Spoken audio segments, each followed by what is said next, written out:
நான் இயக்குனர் ராதாமோகன் பேசுகிறேன். எல்லாருக்கும் வணக்கம். நான் உங்கள் தனியாக பேசுகிறேன். என்னுடைய இயக்கத்தில் வந்து இந்த பிருந்தாவனம் படத்தில் ஹீரோயினாக பண்ணியிருக்கேன். அதை பற்றின சில விஷயம் உங்களோட நான் பேச போகிறேன்.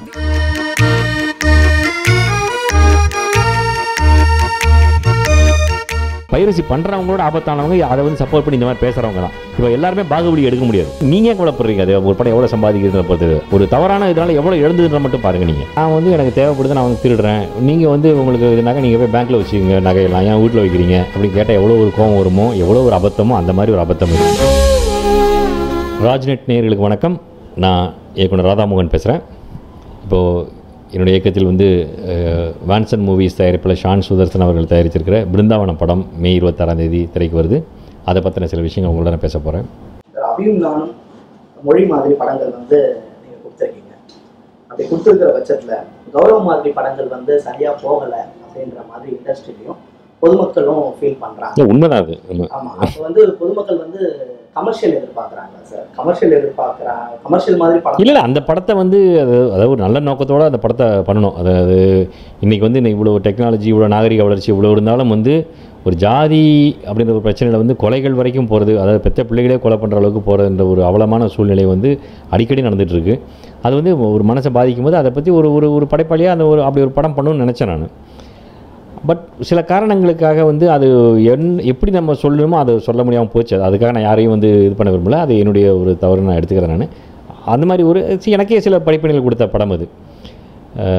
அந்த வகையில் வந்து அந்த படம் எடுத்ததுக்காக வந்து வருத்தப்படலை, எடுக்கப்பட்ட விதத்துக்காக கொஞ்சம் சில வருத்தங்கள் இருக்குது, அவ்வளோதான். ஆடியன்ஸ் வந்து கமர்ஷியல் படம் தான் எதிர்பார்க்குறாங்க சார்.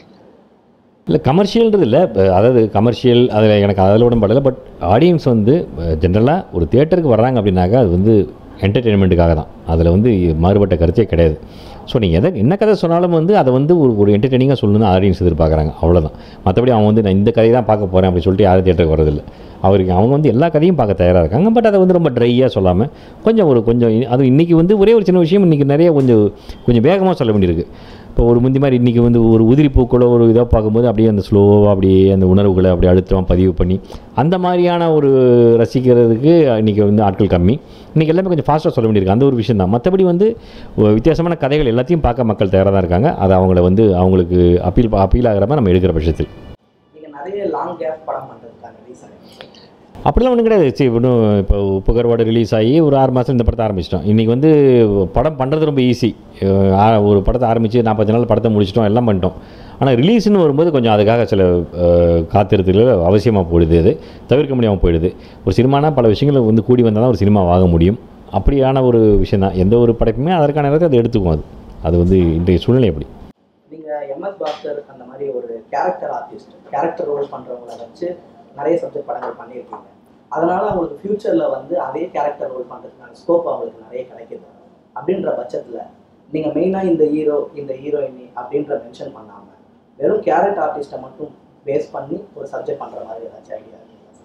அவங்கள முன்னிறுத்தி கேரக்டர் ஆர்டிஸ்ட் மட்டும் இப்போதைக்கு அந்த மாதிரி எனக்கு அப்படி கதை வந்து எனக்கு தோணுச்சு, அதுக்கு வந்து தயாரிப்பாக ரெடியாக இருந்தார் அப்படின்னாக்கா நான் டெஃபினட்டாக எடுப்பேன் நான். மற்றபடி அதை எடுக்கணும்னோ எடுத்தே ஆகணும்னோ இல்லை எடுக்கக்கூடாதுனோ அந்த மாதிரி எந்த இதுவும் இல்லை. இயல்பாக வந்து நம்ம போகும்போது நமக்குள்ளே ஒரு கதை வந்து ஒரு ஐடியா தோணுது. சில சமயங்களில் ஒரு மாதம் கழிச்சு அந்த ஐடியா யோசிச்சு பார்க்கும்போது ரொம்ப பழசாக இருக்கும், அது சரிப்படாது. அப்படி இல்லாமல் ஒரு கொஞ்ச நாள் கழித்து இது யோசிக்கும் போது இது படமாகக்கூடும் அப்படின்னு நமக்குள்ளே நம்ம நம்பிக்கை கொடுத்தா தான் அந்த கதை தான் எடுக்கிறோம் நம்ம. அப்படி ஒரு கதை அமைஞ்சால் கண்டிப்பாக நான் வந்து அதை எடுப்பேன். அது ஒன்றும் அதுக்கு தயாரிப்படம் தயாராக இருக்கணும், அதுக்கு அவ்வளோதான். மொழி படத்தில் வந்து ஜோதிகா மேம் வந்து அந்த காது கேட்க முடியாத வாய் பேச முடியாத கேரக்டரில் வந்து அந்த கேரக்டரோட ஹையஸ்ட் என்ன பண்ண முடியுமோ, அந்த கேரக்டர் வந்து உச்சகட்டமாக அதில் என்ன பர்ஃபார்மன்ஸ் பண்ண முடியுமோ அந்த அளவுக்கு பர்ஃபார்மன்ஸ் பண்ணியிருக்காங்க. இதே மாதிரி இந்த படத்தோட ஹீரோ அவரோட ரோலில் அந்த அளவுக்கு பர்ஃபார்மன்ஸ் பண்ணியிருக்காங்களா, இல்லை ஜோதிகா மேடம் அளவுக்கு ஈக்குவலாக பண்ணியிருக்காங்களா? அது அந்த மாதிரிலாம் கம்பேர் பண்ண முடியாது. ஏன்னா வந்து அது வேறு கதை, இது வேறு கதை. அந்த கதைக்கு என்ன தேவையோ அதை வந்து அவங்க சரியாக செஞ்சாங்க. அதே மாதிரி இந்த கதைக்கு என்ன தேவையோ இதை வந்து அருள் இது ரொம்ப சரியாக செஞ்சுருக்கார், அவ்வளோதான் நான் சொல்ல முடியும். ஏன்னா வந்து இந்த ஒரு ஒற்றுமை தான் ரெண்டு பேருக்குமே வந்து காது கேட்க முடியாத வாய் பேச முடியாத ஒரு ஒற்றுமையை தவிர வேறு எந்த ஒற்றுமையும் கிடையாது. இதில் கதை முழுக்க வேறு கதை, இந்த கேரக்டரோட அப்ரோச்சை வேறு. அதில் வந்து அவர் ரொம்ப வந்து கம்பீரமான ஒரு பொண்ணு, தனக்கு வந்து இந்த மாதிரி குறை இருக்குன்றதே ரொம்ப ஒரு ஆணவமாகவும் ஒரு கம்பீரமாக சொல்லக்கூடிய பொண்ணு. இதில் வந்து அவன் வந்து ரொம்ப ஒரு அன்புக்காயங்கிற ஒரு இளைஞன், அந்த வந்து ரொம்ப கஷ்டப்பட்டு வளர்ந்தவர். ஸோ அதனால் ஒரு அப்ரோச்சே வேறையாக இருக்கும். அதனால் கதையே வேறு, பர்ஃபார்மன்ஸ் லெவலும் வேறு. அது சொன்ன மாதிரி அவங்களுக்கு அந்த கதைக்கு என்ன தேவையோ அதை அவங்க பண்ணாங்க, இந்த கதை என்ன தேவை இவர் பண்ணியிருக்காரு. நீங்கள் எதிர்பார்த்த பர்ஃபார்மன்ஸ் இந்த படத்தில் ஹீரோ கொடுத்துருக்காங்க. கண்டிப்பாக ஆனால் 2 பேருமே வந்து ஷூட்டிங் போகிறதுக்கு முன்னாடி கிட்டத்தட்ட 1 மாதம் ட்ரைனிங் எடுத்துகிட்டு அப்புறம் தான் ஸ்பாட்டுக்கு வந்தாங்க. ஏன்னா இந்த அருள்நிதி பண்ணி கேரக்டர் வந்து அப்படியே போய் கதையை கட்டணம் போய் நடிக்கிற கேரக்டர் கிடையாது. அதுக்காக நிறைய மெனக்கெடல் வேணும், அதுக்காக நிறைய ஒரு அர்ப்பணிப்பு வேணும். அது எல்லாமே செஞ்சுட்டு அப்புறம் தான் அவர் வந்தார். அதே மாதிரி தானியாக கூட ஃபஸ்ட்டு படம்ன்றதுனால நான் தினமும் ஆஃபீஸ்க்கு வர சொல்லி அவங்களுக்கு வந்து டெய்லி ஒரு 3 சீனை கொடுத்து இதை படிச்சுட்டு வர சொல்லி, படிச்சுட்டு வந்ததுக்கப்புறம் அந்த சீனை எப்படி பண்ணணும், என்ன பண்ணக்கூடாது எல்லாம் தெளிவாக சொல்லி ட்ரைனிங் பண்ணி ரிஹர்சல் பண்ணி அப்புறம் தான் அவங்களும் ஸ்பாட்டுக்கு வந்தாங்க. ஸோ என்னை பற்றி என்னுடைய நடிகர்கள் நான் என்ன நினச்சனோ அதை வந்து ரொம்ப சிறப்பாக வந்து திரையில் கொண்டு வந்திருக்காங்க இந்த படத்தில். ஒரு வருஷத்தில் பார்த்தீங்கன்னா சார் தமிழ் சினிமாவில் ஒரு 200க்கும் மேற்பட்ட படங்கள் வருது. அப்படி வர பட்சத்தில் எல்லாமே பைரசின்னு தான் சொல்கிறாங்க. ஆனால் ஆடியன்ஸோட கருத்து என்ன சொல்கிறாங்கன்னா, நீங்கள் நல்ல படம் எடுங்க, நாங்கள் பைரசியில் பார்க்காம இருக்கிறோம் அப்படின்னு சொல்கிறாங்க. அதுக்கு ரீசன் அவங்க என்ன சொல்கிறாங்க அப்படின்னா, பாகுபலி, 8 தோட்டம் இந்த மாதிரி ஒரு சில சப்ஜெக்ட் படங்கள்லாம், மேஜர் சப்ஜெக்ட் நல்ல சப்ஜெக்ட் இருக்கிற படங்கள்லாம் வெளியே வரும்போது அதெல்லாம் நாங்கள் பார்க்கத்தானே செய்கிறோம். நல்ல படங்கள் நீங்கள் கொடுக்காத பட்சத்தில் நாங்கள் இந்த மாதிரி பார்க்கறது என்ன தப்பு அப்படின்ற மாதிரி ஆடியன்ஸ் வந்து இது வந்து ரொம்ப பொதுவாக இது வந்து அதாவது ஒரு திருடன் வந்து நான் வந்து எனக்கு தேவைப்படுது, நான் வந்து திருடுறேன், நீங்கள் வந்து உங்களுக்கு இதுனாக்கா நீங்கள் போய் பேங்க்கில் வச்சுக்கோங்க நகையெல்லாம், ஏன் வீட்டில் வைக்கிறீங்க அப்படின்னு கேட்டால் எவ்வளோ ஒரு கோவம் வருமோ, எவ்வளோ ஒரு அபத்தமோ அந்த மாதிரி ஒரு அபத்தம் இது. பைரசின்றது சினிமாவுக்கு மட்டும் இல்லைங்க, எல்லாமே இப்போ பைரசின்றது எந்த இதில் வந்தாலும் அது வந்து தவிர்க்கப்பட வேண்டிய விஷயம் அது. ஏன்னா அரசாங்கமும் அதில் பல கோடிகளை இழக்குது. திருட்டுத்தனமாக இந்த மாதிரி அடுத்தவங்க உழைப்பை சுரண்டி பிழைக்க நினைக்கிற ஒரு கும்பல் வந்து உருவாகிட்டே இருக்குது. அந்த ஒரு பொறுப்பு இல்லாமல் இந்த மாதிரி வந்து ஒரு சினிமான உடனே நாங்கள்லாம் வந்து இங்கே கடிக்கொடியாக சம்பாதிக்கிறோம், இங்கே எல்லாருமே வந்து ஜாலியாக இருப்பாங்க அப்படின்ற ஒரு எண்ணத்தில் ஒரு அறியாமையில் பேசுகிற ஒரு விஷயம் இது. பைரசின்னு சினிமா மட்டும் எங்கே நடந்தாலும் அதை வந்து ஒழிக்கணும். அதை இப்போ வந்து ஒரு புக்கு ஒன்று வெளிவருது, அந்த புக்கு வெளிவந்தோன்னா அதே மாதிரி பார்த்து அந்த ரைட்ஸ்லாம் வாங்காமல் அதே ஒரு சீப் பிரிண்ட்டில் வந்து பிரிண்ட் பண்ணி பிளாட்ஃபார்மில் போட்டு விற்பாங்க, பார்த்துருப்பீங்க நீங்கள். அது எவ்வளோ தப்போ அது ஒரு எழுத்தாளனை அதாவது இன்றைக்கெலாம் வந்து ஒரு புத்தகம் பதிப்புன்றது ஒரு பேஷனுக்காக மட்டுமே அதில் இருக்கிறவங்க. அவங்களாம் வேறு எந்த அவங்களுக்கு வந்து பணம் சம்பாதிக்கலாம் அந்த மாதிரிலாம் அவங்களையும் வந்து கொள்கிற ஒரு விஷயம் அதெல்லாம். அந்த மாதிரி பைரசின்ற ஒரு ரொம்ப தவறான ஒரு கீழ்த்தரமான ஒரு விஷயம். அது எந்த துறையில் இருந்தாலும் அதை கண்டிக்கணும் அதை மக்கள். இதை வந்து இதில் ரொம்ப பைரசி பண்ணுறவங்களோட ஆபத்தானவங்க அதை வந்து சப்போர்ட் பண்ணி இந்த மாதிரி பேசுகிறவங்க தான். இப்போ எல்லாருமே பாகுபலி எடுக்க முடியாது. இப்போ நீங்கள் சொல்கிற 8 தோட்டாக்கள் ஒரு படம் சொன்னீங்க, இந்த பைரசிலனா அந்த படம் இன்னும் கொஞ்சம் சம்பாதிச்சிருக்கும். அதே பார்க்க மாட்டேங்கிறே, அது இன்னும் சம்பாதிச்சிருக்கும். அது பார்த்து நீங்கள் கவலைப்படுறீங்க. அது ஒரு படம் எவ்வளோ சம்பாதிக்கிறத பார்த்து அதை எவ்வளோ இழந்தோம், ஒரு தவறான இதனால் எவ்வளோ இழந்ததுன்ற மட்டும் பாருங்கள் நீங்கள். அது சம்பாதிக்கிற அது அவங்கவுங்களோட லாப நஷ்டம். இப்போ நான் ஒரு படம் சரியாக எடுக்கல அப்படின்னாக்கா அது எனக்கு என்ன தான் அஃபெக்ட் பண்ண போகுது அது. பட் எனக்கு நியாயமாக கிடைக்கிற ஒரு விஷயத்தையும் வந்து இந்த மாதிரி ஒரு திருட்டு கும்பலால் அது போகுதுனாக்கா அது வந்து ஏன்னா நாங்கள் வந்து நீங்கள் வாங்குற ஒவ்வொரு டிக்கெட்லையும் வந்து அரசாங்கத்துக்கு டேக்ஸ் டைரெக்டாக கட்டிட்டு இருக்கிறோம். அப்படி இருக்கும்போது எங்களை பாதுகாக்க வேண்டியது எல்லாருடைய கடமை. அது எனக்கு இன்னும் எங்கள் தொழில் மட்டும் இல்லை, எல்லா தொழிலையும் தான் சொல்கிறேன் நான். இப்போ ஒரு சட்டை ஒன்று இருக்குது, பிராண்டட் இருக்குது. இப்போ ஒருத்தன் அதையே பார்த்துட்டு நீங்கள் வந்து ஒரு நாளைக்கு வந்து இப்போ ஒருத்தர் பேசுகிற அவங்க குடும்பத்துலேருந்து ஒரு பையன் வந்து அவன் ஒரு பெரிய ஒரு டெக்ஸ்டைல் டிசைனர் ஆகி அவன் ஒரு பிராண்டட் ஷர்ட் ஒன்று டிசைன் பண்ணி பண்ணுறான். அதை பார்த்துட்டு அப்படியே வந்து அந்த சட்டை ஒரு 400 ரூபானா 90 ரூபாய்க்கு அதை வந்து அப்படியே அதே மாதிரி டூப்ளிகேட் தானே அப்போ உங்கள் வயிறு எரியாது உங்களுக்கு. நீங்கள் சொல்லுவீங்களா? அப்படியே சொல்ல மாட்டீங்களா? அப்போ அதே மாதிரி அந்த பொறுப்பு தான் எல்லாத்துக்கும் இருக்கணும். அவ்வளோதான். பைரசினா தப்பு, அவ்வளோதான். சினிமா மட்டும் இல்லை, எங்கேயுமே தப்பு தான் அது. ஆமாம். இப்போ மால் கலாச்சாரம் நிறைய வந்துச்சு சார். இப்போ சினிமா தியேட்டர்லாம் செப்பரேட்டாக இல்லை, எல்லாமே மாலுக்குள்ளே தான் இருக்குது.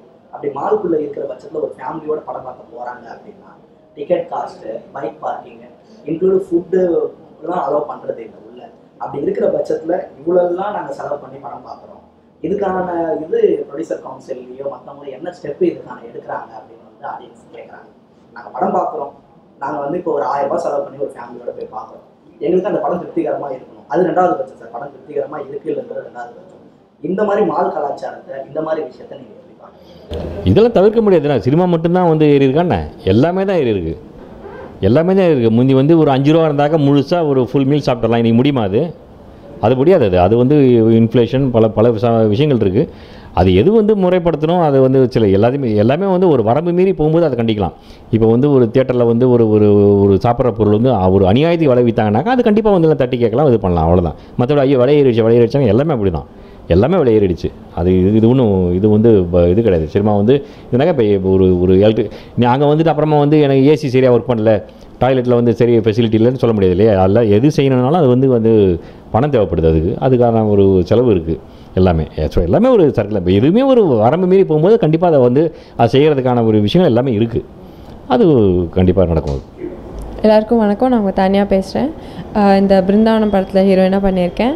அண்ட் இந்த படத்தில் என்னோடய கேரக்டர் பார்த்தீங்கன்னா very bold and confident character. ஒரு வெல் ஆஃப் ஃபேமிலியில் ஒரு பொண்ணு.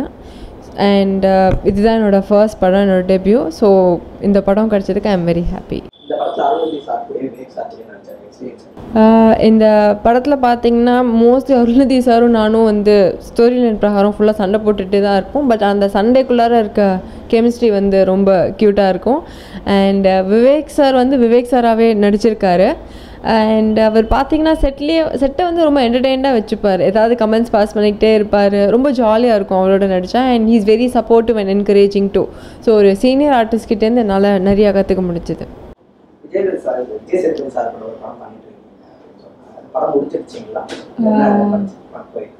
நான் விஜய் சேதுபதி சாரோட கருப்பன்ற மூவி பண்ணி முடிச்சுட்டேன்.